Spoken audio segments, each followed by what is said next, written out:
CSC Delhi की तरफ से रेगुलर अपडेट में आप सबका स्वागत है। मैं आपको आज बताने जा रहा हूं कि PACL इंडिया लिमिटेड में जो भी निवेशक हैं, जो भी उन्होंने पैसा जमा किया,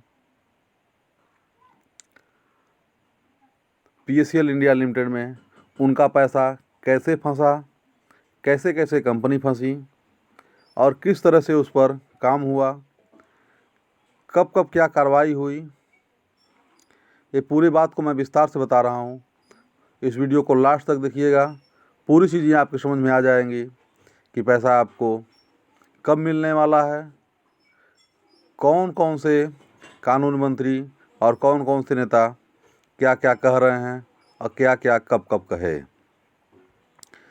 समाचार थोड़ा सा पुराना है,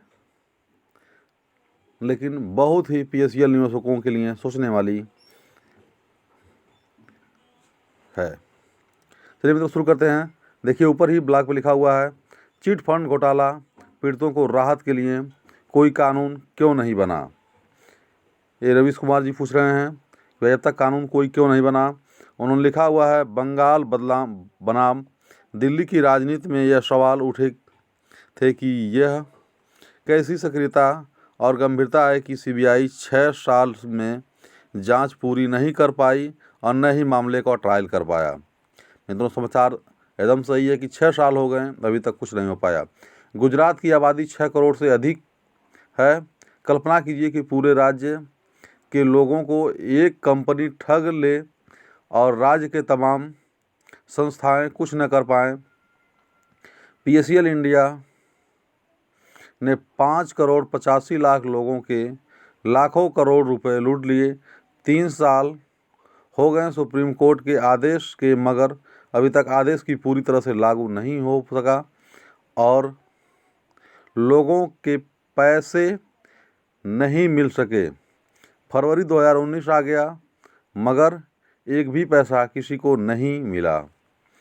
हम प्राइवेट टाइम्स में 2 दिनों तक लगातार पल्स एग्रोटेक कॉरपोरेशन लिमिटेड के पीड़ित ग्राहकों और उनके एजेंटों की व्यथा दिखाई।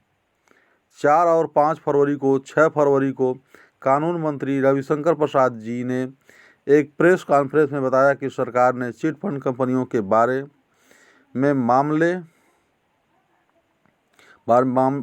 में कुछ फैसले लिए हैं। एक कानून बनाने जा रही है। बंगाल बनाम दिल्ली की राजनीति में यह सवाल उठे थे कि ये कैसी सक्रियता और गंभीरता है कि CBI 6 साल में पूरी जांच नहीं कर पाई और न ही मामले का ट्रायल शुरू हो पाया। अब जाकर कानून के सौदागे को मंजूरी मिली। सरकार को कानून बनाने की बात करने और मंजूरी देने के 5 साल लग गए। 2014 में वित्त मंत्री अरुण जेटली ने लोकसभा में भी एक लिखित जवाब दिया था। जेटली उस वक्त कॉरपोरेट मामले में मंत्री थे। उन्होंने इस बयान पर खबर 28 नवंबर 2014 को इंडिया टुडे और इकोनॉमिक टाइम्स में छपी थी। सरकार कंपनी कानून का उल्लंघन करने वाली 14 चिट फंड कंपनियों के खिलाफ कार्रवाई करने जा रही है। सरकार इन कंपनियों की जांच के नतीजे CBI को साझा करेगी। जेटली के अनुसार कंपनी लॉ में चिट फंड कंपनी के संबंधित प्रावधान नहीं है। चिट फंड एक्ट 1982 है, लेकिन लागू करने की जिम्मेदारी राज्य सरकारों की है। यह वही साल है जब PACL का घोटाला सामने आ गया था। नवंबर 2014 के बयान से पता चलता है कि वित्त मंत्री चिट फंड कंपनियों की लूट समस्याओं से अवगत हैं और कानून की सीमाओं को भी समझ रहे हैं। 2015 के अगस्त महीने में वित्त मंत्री जेटली फिर से लोकसभा में लिखित जवाब में 2012-2015 के बीच चिट फंड कंपनियों द्वारा अवैध वसूली की जानकारी देते हैं। यानी चिट फंड कंपनियां अपना काम कर रही थी और सब इंटरनेट सर्च से मिला है। अगस्त 2017 में कहते हैं कि ये कानून लेकर आते हैं जिससे कि ड्राफ्ट पर जल्दी चर्चा होगी। फरवरी 2018 में कानून ड्राफ्ट बनता है।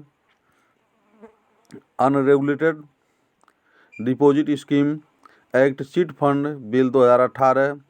अब यही बिल स्टैंडिंग कमेटी से लौटकर आया तो मंत्रिमंडल ने संशोधन की मंजूरी दे दी, जिसकी जानकारी 6 फरवरी को कानून मंत्री रविशंकर प्रसाद जी ने 2014 से 2019 फरवरी आ जाता है बताने में कि चिट फंड कंपनियों पर तमाम लगाम कसने के लिए सिर्फ कानून बनाने की प्रक्रिया चलती रहती है और वो भी कागज़ पर चलती है। 140 से अधिक चिट फंड कंपनियां भारत के खिलाफ कार्रवाई का क्या स्टेटस है, किस घोटाले में कितना पैसा मिला है, इसकी जानकारी नहीं है। PACL चिट फंड का घोटाला सामान्य नहीं था। इसमें 5 करोड़ 85 लाख लोग लूटे गए थे। सुप्रीम कोर्ट ने तो सिर्फ 1/3 पैसा यानी 49,100 करोड़ रुपया वापस करने की बात कही थी। वापस नहीं हो सका। इस आदेश को लागू करने के लिए सरकार को किसी कानून की ज़रूरत नहीं थी। बंगाल मामले की राजनीति हाई प्रोफाइल हो चुकी है। फिर भी इस मामले में 6 साल से CBI जांच कर रही है। सवाल यह है कि सरकार को किसने रोका था इन कंपनियों पर लगाम लगाकर निवेशकों को पैसा वापस करने में। सच पूछिए तो PACL मामले में कवर नहीं करता तो रविशंकर प्रसाद जी जो कह रहे हैं और उनमें क्या कमी थी ये भी पता नहीं चलता। CB यादव क्या कह रहे हैं इनका भी अंदाज़ा नहीं होता। इन चिट फंड कंपनियों न्यूज़ चैनल खोल लेती हैं। PACL शारदा के पास न्यूज़ चैनल था। इतना काफ़ी नहीं है कि आम लोगों को शाख बनाने के लिए क्या ऐसा कर सकने पर कानून की व्यवस्था है। ब्रांड एम्बेसडर को दंडित किया जाएगा, उस पर बहस हो सकती है, लेकिन चिट फंड कंपनियों के कार्यक्रमों में नेता मंत्री जाते हैं। क्या किया जाए? क्या उन्हें दोषी ठहराया जा सकता है? यह हर ब्रांड को प्रचार करने के कलाकार दोषी होते हैं तो फिर गुटखा प्रचार करने वाले कलाकारों का क्या किया जाए?